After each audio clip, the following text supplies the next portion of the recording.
Hello friends, I am Prithviraj Singh and I warmly welcome you to my channel साइटोरियल। पिछले video में हमने work पर डिस्कशन किया था और इस वीडियो में हम एनर्जी पर डिस्कशन करेंगे।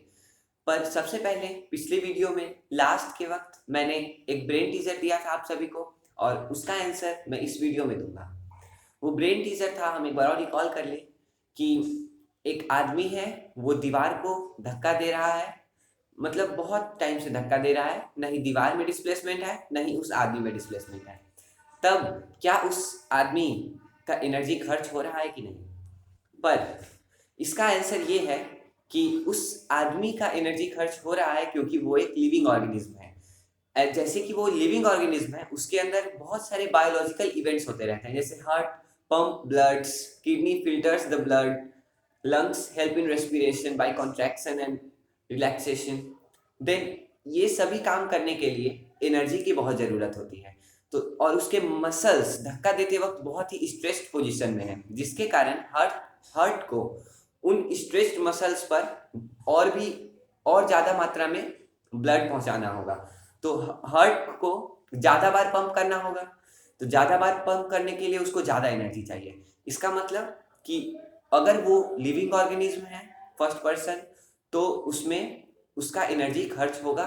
लेकिन अगर वहीं पे उसके जगह पर हम एक नॉन लिविंग ऑब्जेक्ट रख दे तो किसी भी केस में उसका एनर्जी खर्च नहीं होने वाला है। चलिए, ये ब्रेन टीजर आज समाप्त हुआ और अब हम एनर्जी के वक्त बढ़ते हैं।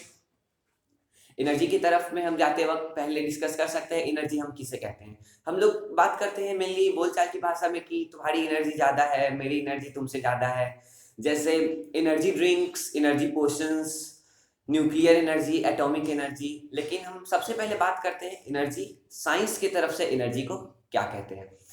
जैसे कि किसी आदमी को एक मिशन पर है, आर्मी मैन, तब उसे उस मिशन को कंप्लीट करने के लिए, मानो एक शूट आउट मिशन है, तो उस शूटिंग को करने के लिए उसको बंदूक चाहिए। बिना बंदूक के वो शूट नहीं कर सकता। उसी तरह से बिना एनर्जी के वर्क हो ही नहीं सकता। इसीलिए एनर्जी को हम डिफाइन करते हैं the capacity of an object to do work. मतलब किसी ऑब्जेक्ट की क्षमता, किसी वर्क को करने के लिए किसी ऑब्जेक्ट की क्षमता को एनर्जी कहते हैं। अब एनर्जी में सबसे पहले हम बात करते हैं काइनेटिक एनर्जी पर। जैसे मान कि एक बॉडी रेस्ट में है, जैसे ये मार्कर अभी रेस्ट में है, पोजीशन ए पर, ये रेस्ट पर है। अब due to some external forces it start moving, और ये मूव करते करते इस पोजीशन बी पर आ गया, ठीक। लेकिन अभी भी ये मूव कर रहा है, तो इसमें से कुछ एनर्जी तो रिलीज हो ही रही होगी या फिर एनर्जी यूज तो हो ही रही होगी। तो जो एनर्जी यूज हो रही है उसे काइनेटिक एनर्जी कहते हैं। इसीलिए काइनेटिक एनर्जी को हम इस तरह से डिफाइन करते हैं कि the energy which is due to the motion of the object is called kinetic energy. मतलब किसी ऑब्जेक्ट के मोशन के कारण जो एनर्जी आती है उसे कहते हैं काइनेटिक एनर्जी। काइनेटिक एनर्जी का हम मोशन वर्ड से हम तुरंत सोचने लगते हैं कोई स्पीड, मतलब उसके पास कुछ स्पीड होगा, वो मूव कर रहा है। तो आप बिल्कुल सही सोच रहे हैं। Kinetic energy is equal to 1/2 mv²। लेकिन अब आपके दिमाग में क्वेश्चन आएगा कि ये इक्वेशन आया कहाँ से। अभी मैं आपको बताता हूँ कि ये इक्वेशन आया कहाँ से। सबसे पहले हम सभी जानते हैं कि force is equal to mass into acceleration. तब acceleration is equal to force by mass हो जाएगा। That's it. अब देखिए, एक्सेलरेशन का वैल्यू है फोर्स बाय मास। अब हम आगे बढ़ते हैं। आगे बढ़ेंगे तब हम फाइनल वेलोसिटी का रूल याद कीजिए मोशन चैप्टर से।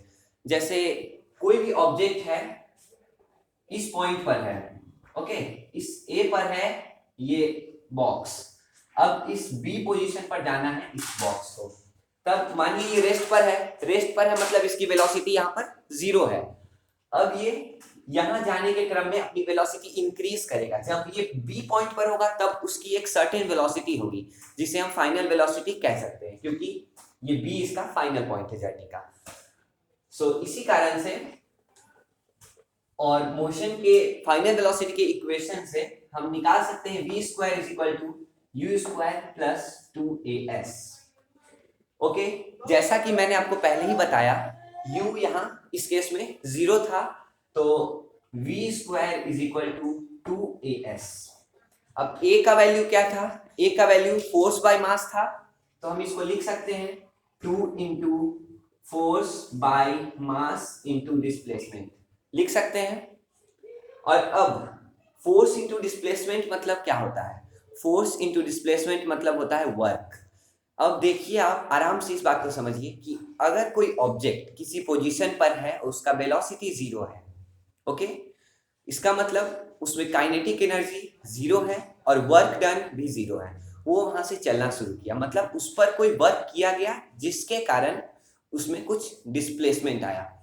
अब वो वहां से अपना पोजीशन डिस्प्लेस करना शुरू किया, उसका पोजीशन डिस्प्लेस हो रहा है।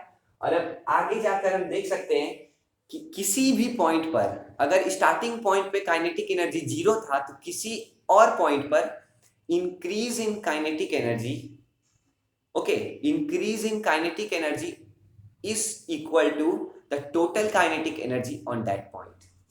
इसको मैं ध्यान से समझाना चाहता हूं क्योंकि ये बहुत अच्छा टॉपिक है और बहुत ही मेन कॉन्सेप्ट है। जैसे ये एक बॉक्स है ए और ये ए पोजीशन पर है और इसकी वेलोसिटी है 0 और ये रेस्ट में है। अब ये यहां से चलना शुरू करेगा, जिसका मतलब इस पर कुछ वर्क किया जाएगा due to some external forces. इस पर कुछ वर्क किया गया जिसके कारण ये आगे बढ़ा, अपना डिस्प्लेसमेंट किया। अब डिस्प्लेसमेंट करने के क्रम में किसी भी पार्टिकुलर पॉइंट पर, ठीक, ये जैसे ही पहुंचा, रुका नहीं, रुकने का बात यहाँ नहीं है, जैसे ही किसी भी पार्टिकल पॉइंट से गुजरा, जैसे मानो इस पोजीशन बी से ये गुजरने वाला है, ये गुजर रहा है, तब होगा ये कि यहाँ पर इसका वेलोसिटी 0 था, यहाँ पर इसका वेलोसिटी कुछ होगा और इंक्रीजिंग काइनेटिक एनर्जी, 0 से जो भी काइनेटिक एनर्जी बढ़ा होगा तो टोटल काइनेटिक एनर्जी बी पर होगा कि नहीं होगा। जैसे मानो +2 काइनेटिक एनर्जी हुआ तो बी पर तो 2 ही होगा काइनेटिक एनर्जी, क्योंकि स्टार्टिंग पॉइंट पे 0 था। अब मैं होप करता हूं कि आप ये सब इस कॉन्सेप्ट को समझ गए होंगे। अब हम अपने इक्वेशन प्रूफ पे आगे बढ़ते हैं। v² is equal to 2 into force by mass into displacement. अब F into S is equal to work done, force into displacement. अब इसको हम कह सकते हैं increase in kinetic energy, because starting point पे काइनेटिक एनर्जी 0 था।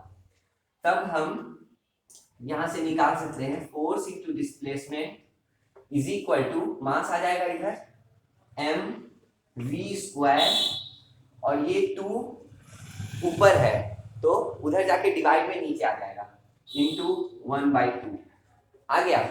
Kinetic energy is equal to 1/2 mv²। चलिए गाइस, हमने काइनेटिक एनर्जी की इक्वेशन को प्रूफ कर दिया है। अब हम आगे बढ़ते हैं। नेक्स्ट टॉपिक है हमारा potential energy. Potential energy is the energy which is acquired by its shape और position at a certain place. मतलब जैसे हमने बचपन में बहुत सारे कार से खेले होंगे, जैसे उसको पीछे करते थे तो फिर वो आगे जाता था, उसमें चाबी भरते थे तो भी वो आगे जाता था, एक्सेलरेट होता था। तो आज हम उसके अंदर की साइंस को जानेंगे। जैसे उसके अंदर कोई कॉइल करके स्प्रिंग रखा जाता है, ओके। जैसे ही आप चाबी घुमाते हैं या फिर कार को पीछे खींचते हैं तो कॉइल कॉम्प्रेस हो जाता है। अब उसमें एनर्जी बहुत है। पूछिए क्यों? क्योंकि आप अगर उस पर फोर्स लगाना बंद करेंगे तो वो अपने आप ऐसे हो जाएगा। तो जैसे ही हम चाबी लगाना छोड़ते हैं या फिर पीछे करना छोड़ते हैं तो वो जो कॉम्प्रेस्ड स्प्रिंग है वो एक्सपैंड होने लगता है। जैसे ही एक्सपैंड होता है वो एक फोर्स लगाता है जिसके कारण से आपकी कार, आपकी टॉय कार आगे जाती है।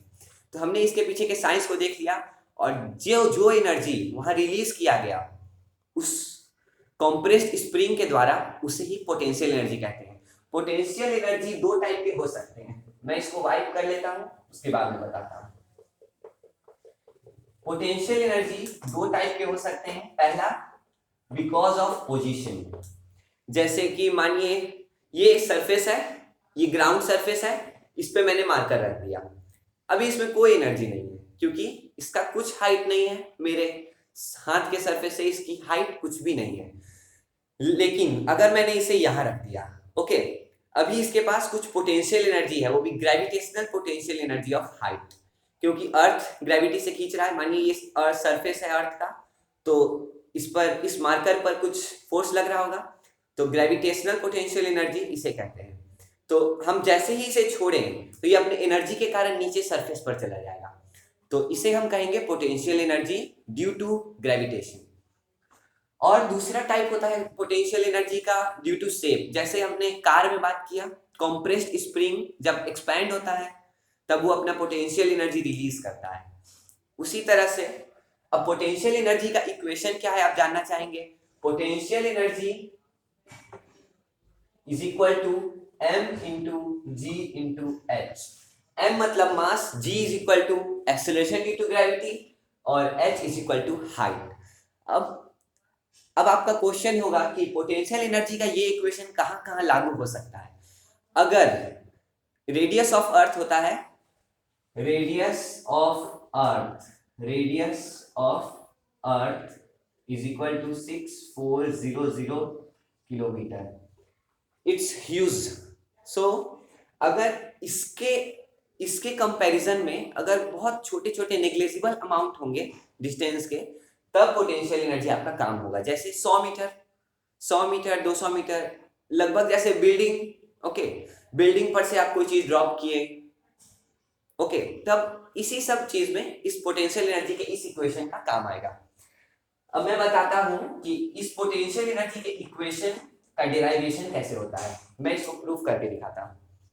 अब देखिए, हाइट के लिए है, ठीक, और हाइट के लिए जैसे कोई भी चीज हाइट पर है तो उस पर फोर्स ऑफ ग्रेविटी कुछ लगेगा, वही ये फोर्स ऑफ ग्रेविटी ये है, ओके। और जो डिस्प्लेसमेंट है अपवर्ड दिशा में, वो तो अपवर्ड डायरेक्शन में, वो तो हाइट ही होगा। जैसे कि मेरा मार्कर इस हैंड सरफेस से मानिए 2 मीटर की दूरी पर है, सपोज दैट, तब इसके बीच का डिस्प्लेसमेंट अगर ये कवर करे तो ये 2 मीटर होगा कि नहीं। इसीलिए यहाँ डिस्प्लेसमेंट को हाइट रखा गया है और mg is equal to force of gravity. तो अब हम ये समझ तो चुके हैं, लेकिन हम जानना चाहेंगे कि mg तो बराबर ही रहेगा हमेशा मतलब फॉर स्मॉलर क्वांटिटीज और smaller amount of distances like 100 metre, तो mg लगभग कांस्टेंट रहता है। तब अगर mg कांस्टेंट हो तो जैसे जैसे हाइट बढ़ेगा वैसे वैसे पोटेंशियल एनर्जी बढ़ेगा, और जैसे जैसे हाइट कमेगा वैसे वैसे पोटेंशियल एनर्जी भी घटेगा। अब आप यहाँ एक एग्जांपल ले सकते हैं। जैसे ये हुआ, ये है ग्राउंड, ओके, और ये है हाइट। यहाँ पे एक बॉल को रखा गया, मतलब मानिए ये बिल्डिंग है, okay, this is the building and this is ball at its, इसके रूफ पर, मतलब इसके सीलिंग के लेवल पर रखा गया है। अब ये इस पोजीशन को हम ए मान सकते हैं। अब हम देखते हैं कि इसको छोड़े तो क्या होगा। आप सभी जानते हैं इसको छोड़ेंगे तो ये नीचे गिरेगा ड्यू टू mg, ओके। और इसका हाइट है मानिए x फ्रॉम द ग्राउंड, तो h हो जाएगा x, ओके। अब हम बात करते हैं मैकेनिकल एनर्जी की। मैकेनिकल एनर्जी हमने बचपन में पढ़ा था कि mechanical energy is the energy acquired और गिवन बाय द मशीन।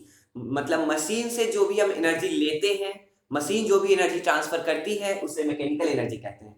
लेकिन यहाँ थोड़ा सा डिफरेंस है। Mechanical energy is the sum of potential energy and kinetic energy of the system. मतलब उस सिस्टम का मैकेनिकल एनर्जी होगा, मैं इसको वाइप करके इसे लिख देता हूं, किसी भी सिस्टम का potential energy plus kinetic energy is equal to its mechanical energy. ME है यहाँ, mechanical energy is equal to potential energy plus kinetic energy, okay. This is called mechanical energy of the system. अब हम बात करते हैं work energy. Work energy से मैं कहना चाहता हूं कि जैसे किसी एक पॉइंट पर एनर्जी 0 था, ठीक, मतलब अगर काइनेटिक एनर्जी की बात की जाए तो वहां 0 था। अब उस पर आप कुछ वर्क किए तो उसमें काइनेटिक एनर्जी एक्वायर किया गया। लेकिन किसी भी एक पोजीशन पर जितना ज्यादा वर्क में इंक्रीज होगा उतना ही इंक्रीज एनर्जी में भी होगा, ओके। ये थोड़ा कॉम्प्लिकेटेड है, लेकिन आप इस डायग्राम की मदद से इसको समझ सकते हैं। जैसे ये एक ब्लॉक है, ये एक ब्लॉक है पोजीशन ए पर, ये रेस्ट में है, काइनेटिक एनर्जी 0। अब इस पे कुछ वर्क किया गया, मानिए छोटा ही कुछ भी वर्क आप किए, ये अपना पोजीशन डिस्प्लेस किया। अब इसके पोजीशन डिस्प्लेस करने के बाद किसी भी पॉइंट पर अगर आप इसका काइनेटिक एनर्जी जोड़े तो कुछ ना कुछ तो होगा। तो वो kinetic energy will be equal to the increase in work. और इंटरेस्टिंग बात ये है कि एनर्जी और वर्क दोनों का यूनिट जूल है, तो कैलकुलेशन करने में कोई दिक्कत नहीं होगी। वर्क एनर्जी पर हमने बात कर ली, अब हम कंजर्वेशन ऑफ एनर्जी पे बात करेंगे, जो कि बहुत मेन टॉपिक है। आपने सुना होगा एनर्जी को कंजर्व करना चाहिए, एनर्जी सेव करना चाहिए, ऐसे ऐसे कुछ भी। तो लेकिन ये सब जरूरी है? कुछ भी नहीं, मतलब इंपॉर्टेंट है, क्योंकि हमारे फॉसिल फ्यूल्स खत्म होने वाले हैं समय के साथ साथ। और ये मैं आपको एग्जांपल्स में बताऊंगा कंजर्वेशन ऑफ एनर्जी के, तो थोड़ी देर और रुक जाइए।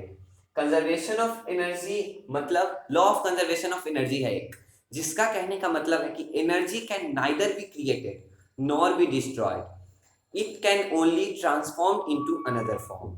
मतलब बहुत सारे एनर्जी होते हैं, आप सब जानते हैं, जैसे heat energy, light energy, electric energy. तो जो भी एनर्जी है वो कभी भी क्रिएट नहीं हो सकता, और एनर्जी कभी भी वो नहीं हो सकता, डिस्ट्रॉय नहीं हो सकता। लेकिन आप हीट एनर्जी को इलेक्ट्रिकल एनर्जी में ट्रांसफॉर्म कर सकते हैं, जैसा कि हम बल्ब में करते हैं, और मैकेनिकल एनर्जी को भी हम इलेक्ट्रिकल एनर्जी में कन्वर्ट कर सकते हैं, जैसा कि हम हाइड्रो इलेक्ट्रिसिटी पावर प्लांट्स में करते हैं। So this is clear. अब एग्जांपल्स में आ जाए तो मानिए सन है, सन कुछ हीट एनर्जी और कुछ लाइट एनर्जी भेज रहा है अर्थ पर। तो उसके हीट एनर्जी और लाइट एनर्जी के कारण प्लांट्स उस लाइट एनर्जी को फोटोसिंथेसिस के प्रोसेस से केमिकल एनर्जी में कन्वर्ट करता है फूड के रूप में। अब जब प्लांट डाई करेगा, ओके देखिए डायग्राम से, ये है सन, ओके ये है सन और ये है plant. Suppose that this is plant, this is a plant, then इसके लाइट एनर्जी से ये फोटोसिंथेसिस करके उसको केमिकल एनर्जी में डेवलप करेगा। और पहले केस में अगर प्लांट मरा, मतलब सॉइल में डिकम्पोज हो गया, तब सॉइल के अंदर ही वो केमिकल एनर्जी चला जाएगा और मिलियन ईयर्स बाद वो फॉसिल फ्यूल बन जाएगा, जैसा कि हमारे पास पेट्रोल, कोल ये सब है, जो कि फॉसिल फ्यूल्स है मिलियन ईयर ओल्ड एनिमल्स के और प्लांट्स के। अब सेकंड केस में देखें, अगर कोई एनिमल इसको खा जाए, इस प्लांट्स को, तो वो इसके केमिकल एनर्जी को अपने भोजन के रूप में ले लिया। अब वो जो मूवमेंट करेगा, कुछ भी करेगा, तो उस रूप में, जैसे मान लीजिए मूवमेंट ही किया, तो इसका केमिकल एनर्जी उस काइनेटिक एनर्जी में ट्रांसफॉर्म हो जाएगा। एनर्जी वेस्ट कहीं नहीं होता। ओके, हमने इसके एग्जांपल के बारे में बात कर लिया। अब हमारा last topic and work energy power का एक one of the main topic is power. Power is the rate of consume of energy. Okay, मतलब जिस रेट से हम एनर्जी कंज्यूम करें, जैसे हम मोशन में एक्सेलरेशन पढ़ते थे, rate of increase of velocity, थोड़ा डिफरेंट है लेकिन बात वही है। Rate of consumption of energy, जैसे एनर्जी मिल रही है, अब eight interval of time, unit time में आप कितना एनर्जी यूज कर रहे हैं या फिर ट्रांसफॉर्म कर रहे हैं, उसको पावर कहते हैं। और आप ऐसे भी कह सकते हैं कि rate of work done of work, मतलब रेट ऑफ डूइंग वर्क, किसी भी काम को करने के रेट को, जैसे उसके यूनिट टाइम में कितना काम किया गया। जैसे मानिए आप टोटल काम किए 5 जूल, 5 सेकेंड लगा, तो 1 सेकेंड में कितना किए, मानिए 1 जूल, कैलकुलेशन करके आगे यूनिटरी मेथड से 1 जूल, तो वो 1 जूल हो गया इसका पावर। अब जैसा कि डिफिनीशन कह रहा है, it's the rate of doing work. Work का सिंबल होता है W और यूनिट टाइम का T और पावर का P। So power is equal to work by time. अब देखिए यहां कि वर्क का वो रहता है ऐसा यूनिट जूल और टाइम का सेकेंड, तो पावर का हो जाएगा ऐसा यूनिट जूल पर सेकेंड। और 1 वाट में 1 वाट और जूल पर सेकेंड को एक अच्छा सा स्टैंडर्ड नाम दिया गया है वाट, जेम्स वाट के नाम पर।